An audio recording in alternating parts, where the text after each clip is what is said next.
I don't know for how long, but essentially my comments are now just giant miner, giant miner, giant miner. Alright, I get it. You all love giant miner, and so do I.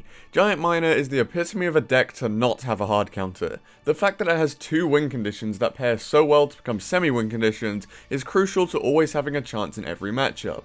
The greatest thing about this archetype is that you have the choice to play as control or to play as beatdown. The miner allows for quick chip damaging attacks, whilst the beefy giant allows for those large monster pushes to build up onto your opponent's side. If your opponent has a really good answer to your giant pushes, then you can very simply play miner onto the tower to get your damage in. If your opponent has a really good answer to your chippy miner pushes, then you can very simply change your game plan up again to be the giant beatdown deck. The great synergy here is that most often decks won't be running a counter to both giant and to miner, as they're very different yet versatile win conditions. You shouldn't fear with just playing with 7 cards. Against a P.E.K.K.A, the best game plan is to never play the giant unless your opponent plays a P.E.K.K.A in the back or something. Then you can push and hopefully take a tower down in one medium sized push. Your ideal situation when playing it as beatdown is to have a giant supported with a load of high DPS units that have just defended. Then you put your miner onto the tower to start chipping. What this does is allow the miner to be tanked for by the giant, and then it allows the miner to tank for those supporting units that the giant was tanking for previously. It's almost like a 3-layered push, and can be very complex and difficult for your opponent to stop, especially if you had an elixir lead prior to committing.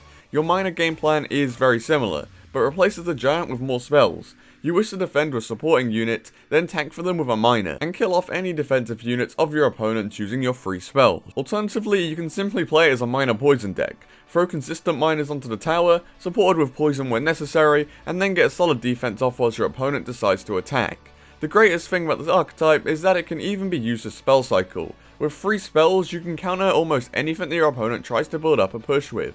This allows you to get very good value onto the tower, and with just a few giant or miner swings, you could take a tower through this small repetition. The deck seems to work well because of the specially selected support cards that go in it. They all support both miners and giants extremely well, both when comboed and when separate. Cards like Night Witch and Minions are good DPS pushing behind units like a giant, and both add great DPS when tanked by a miner too. When you add all of these things together, you get a deadly push. It brings to life possibly the best counter-attacking deck in the game. You defend with these somewhat spell resistant but high DPS units, then push in with your win conditions whilst your opponent is on lower elixir than you, and boom, that's a crazy push for them to try and get a positive trade from. Having 2 win conditions gives you the ability to use them in a more versatile fashion.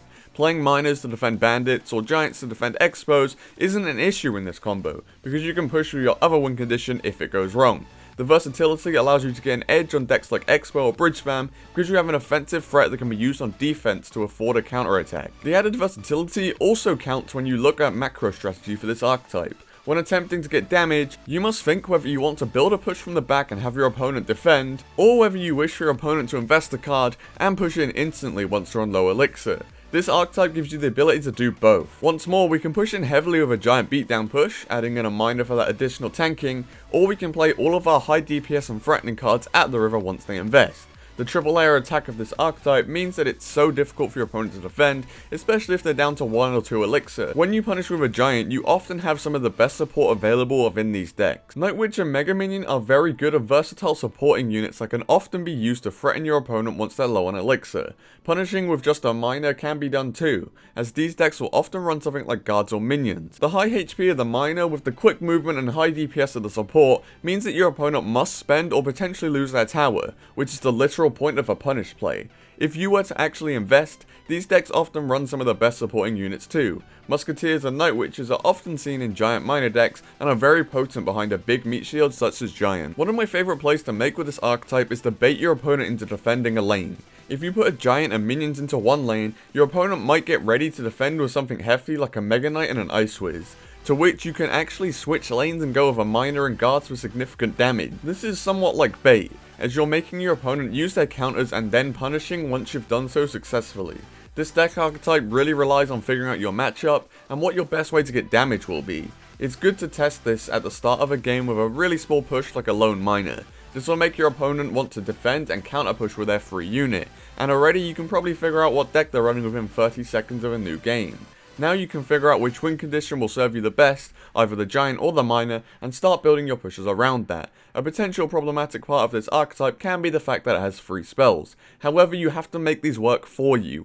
Sometimes you can be stuck with a free spell hand and a bad defensive unit like Miner. If your opponent decides to push in now, well, good luck because you've messed your cycle up. What you really need to be doing is spending these at any opportunity you can find. Even poisoning something stupid like spear goblins isn't the worst as long as it's adjusting your cycle. Obviously this isn't ideal, so try to always add spells to whenever you push in. Once more, even if you just hit spear gobs or something, this can offset your opponent's defense and will also make sure that your poison isn't stuck in hand for when you have to defend. Giant Miner decks have a very consistent pattern as to what type of cards they run. Obviously they'll have the Giant and Miner for the reasons we discussed previously. They have free spells to allow for more chipping capabilities and to offset your opponent's defense when you need some crucial damage. You will usually run a cheap DPS card in the form of a Swarm that is heavily spell resistant. This helps you clear up those smaller pushes like Lone Hog Riders and can then counter attack with a Miner for a devastating push if your opponent can't afford to defend it all. You'll have a high value DPS unit, which is usually something like a Musketeer or a Mega Minion. This is so that you can control the pace of the game very well, but can also be used on offense with a Giant as very nice support. Your final card will be a high DPS card. This is something like a Mini P.E.K.K.A. or even potentially a Night Witch. You'll have to rely on these to take out the tanks of your opponent, and if they stay alive, you can push in and make your opponent spend or have to take a ton of damage. Overall, that's what I have for Giant and Miner decks. This was done due to popular demand in the comments, so thank you guys for leaving comments on most videos telling me what you think I should attempt to explain the theory behind. If you'd like to leave me any idea for a video, then check the top link in the description where you'll be taken to a Google form and you can give me ideas. Most of my videos come from there and you will be shouted out if your idea is selected. I've actually enjoyed playing Giant Miner for a while. It combines a few of my favourite cards such as Night Witch and Guards and allows them to be played in an extremely versatile setup whilst being incredibly effective. I forgot how much I love seeing a Night Witch build up bats behind a Giant before scripting this video. Once more lads, thank you all for watching. If you enjoyed the content today then be sure to leave a comment and subscribe, but apart from that, peace.